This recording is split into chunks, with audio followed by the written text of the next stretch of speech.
Here is another question asked by Ritika और question क्या है? In the given figure, AD and BC are equal perpendiculars. AD और BC equal perpendiculars. ये जो चौकोर angles दिख रहे हैं, these are 90 डिग्री, ठीक है, क्योंकि परपेंडिकुलर हैं to the line segment AB. AB के ऊपर ये परपेंडिकुलर्स हैं और कह रहे हैं show that CD will bisect AB. तो अगर किसी तरह से हम लोग ये प्रूव कर दें कि OA बराबर OB, यानी O जो है AB का मिडिल पॉइंट है, तो प्रूव हो जाएगा CD बाइसेक्ट AB. तो देखिए इस क्वेश्चन में कॉन्ग्रुएंसी लगेगी और आगे बढ़ने के पहले कॉन्सेप्ट रिवाइज कर लेते हैं. Here it is AAS congruency. कोई दो ट्राइंगल हैं और उस दोनों ट्राइंगल में पहले ट्राइंगल के जो दो एंगल्स हैं दूसरे ट्राइंगल के करस्पॉन्डिंग दो एंगल्स के बराबर हैं और एक साइड, इस बार जो साइड है वो किनारे वाली है, दूसरे ट्राइंगल की एक साइड के बराबर है. तो दोनों ट्राइंगल जो हैं AAS कॉन्ग्रुएंसी से कॉन्ग्रुएंट प्रूव हो जाते हैं. तो यहां पर देखें दो ट्राइंगल्स हैं, एक ट्राइंगल ABC है और दूसरा PQR है. इसमें angle A is equal to angle P, angle B is equal to angle Q और BC is equal to QR. तो दो एंगल के बराबर हैं और किनारे वाली साइड जो है किनारे वाली साइड के बराबर है. तो AAS कॉन्ग्रुएंसी से ये ट्राइंगल कॉन्ग्रुएंट हुए. और एक छोटा सा पॉइंट, दो एंगल और अगर साइड बीच वाली है तो ASA कॉन्ग्रुएंसी लगती है और दो एंगल और किनारे वाली अगर साइड है तो AAS कॉन्ग्रुएंसी है. यहां पर इस क्वेश्चन में AAS वाली कॉन्ग्रुएंसी लगने जा रही है. चलिए क्वेश्चन में वापस आते हैं. सबसे पहले हम लोग क्वेश्चन का फिगर ड्रॉ कर लेते हैं, ठीक है. दैट इज OAB और इस तरह से ट्राइंगल बना लिए. क्या गिवन है क्वेश्चन में?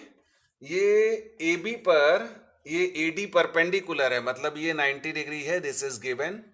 और इधर AB पर ये CB परपेंडिकुलर है, मतलब दिस एंगल इज 90 डिग्री, ये भी गिवन है. तो इन दोनों ट्राइंगल में स्टार्ट करते हैं. क्या क्या चीजें बराबर हैं? पहली चीज तो AD और ये BC ये आपस में बराबर होंगे. क्यों बराबर होंगे? क्वेश्चन में दे रखा है AD और BC जो हैं इक्वल परपेंडिकुलर्स हैं, तो यहां पर लिख लिया AD बराबर BC. दूसरी चीज क्या बराबर होगी? 90-90 एंगल. ये जो एंगल है that is angle OAD and this angle OBC, they are both 90 degree. क्यों 90 है? क्वेश्चन में दे रखा है कि ये AD और BC जो हैं ये परपेंडिकुलर्स हैं. परपेंडिकुलर का मतलब 90 डिग्री एंगल बनता है. तो यहां दूसरी चीज लिख ली एंगल OAD बराबर एंगल OBC और यहां पर आएगा ईच 90 डिग्री. तीसरी चीज, इसको एंगल 1 माना और इसको एंगल 2. एंगल 1 और 2 कौन से एंगल हैं? Vertically opposite angle.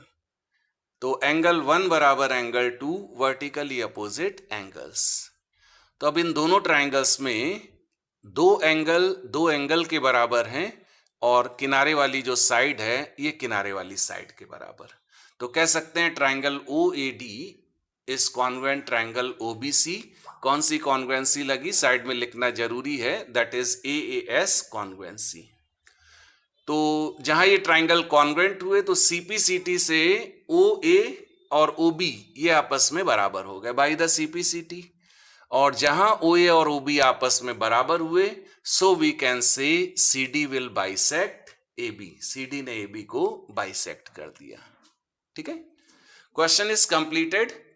और एक छोटी सी चीज बताना चाहेंगे, यहां पर दो राइट ट्राइंगल्स हैं. तो ज्यादातर स्टूडेंट क्या सोचते हैं कि ये दो राइट ट्राइंगल्स हैं और बिना सोचे समझे आंख मूंद के RHS लिख देते हैं हर जगह जहां राइट ट्राइंगल देखा. नहीं भाई, RHS में राइट एंगल हाइपोटेन्यूज और साइड इक्वल होते हैं. तो राइट ट्राइंगल का मतलब RHS नहीं होता. जैसे इसी क्वेश्चन में दोनों राइट ट्राइंगल्स हैं लेकिन यहां पर AAS वाली कॉन्ग्रुएंसी लग रही है.